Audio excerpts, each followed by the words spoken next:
కళ్యాణ్ గారు ప్రస్తుతం హాస్పిటల్లో ఉన్నారు, సర్జరీ జరిగింది. ముందుగా దాని గురించి ఏం చెప్తారండి? ఆయనకి ఆరోగ్యం బాగుండాలి, మళ్ళీ మంచిగా ఉండాలి, మంచిగా వర్క్ చేయాలి. ఆయన కోరిక అది. మళ్ళీ ఎలక్షన్ దగ్గరకు వచ్చింది కాబట్టి మళ్ళీ ఆయన ముందుకు వచ్చి ఓటాడటానికి కూడా అధికారంగా ఉండాలి ఆయనకి. చాలా చోట్ల ఆయన అభిమానులు కావచ్చు, ఆ పార్టీ వాళ్ళు కావచ్చు, మామూలు దేవుడి సంబంధించి ఎవరి నమ్మకాలు వాళ్ళు చేస్తూ ఉన్నారు. ఆయన మంచితనం ఆయనకి నోమాలు చేస్తున్నది. అది వాస్తవం ఏంటంటే ఆయన ఏదైనా ముందుకు అడిగేస్తే అది ఆయనకి కావాలి పని. ఎలాంటి పరిస్థితుల్లో కూడా ఆయన విమర్శించే వాళ్ళకి ఏం చెప్తారు?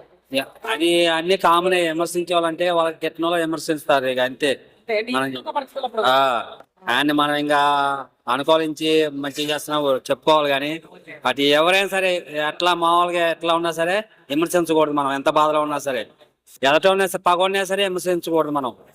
అది లెక్క.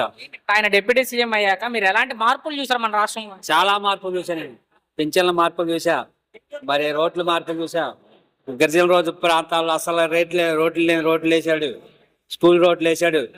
పిల్లగాళ్ళు కూడా బాగా చెప్పుకుంటున్నారు. ఓకే, ఏంటి ఆయన అభిమానులు కోరుకున్నట్టుగా ఆయన భవిష్యత్తులో ఏ మేరకు ఉంది, నేను చెప్పాగా ఉంది.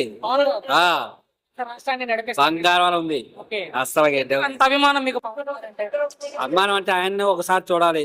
ఓకే, చంద్రబాబు నాయుడు ఒక 10 సంవత్సరాలు చూసాం, ఆయన్ని కూడా ఒకసారి చూడాలి. నారా లోకేష్ అంటే సీనియరిటీ అనేది ఉన్నదిగా మామూలుగా. మొన్న వచ్చిన ఆయనగా పవన్ కళ్యాణ్ ఫస్ట్ కాంచి జనసేన పెట్టిన కాంచి కొద్దిగా పార్టీ నడిపించింది.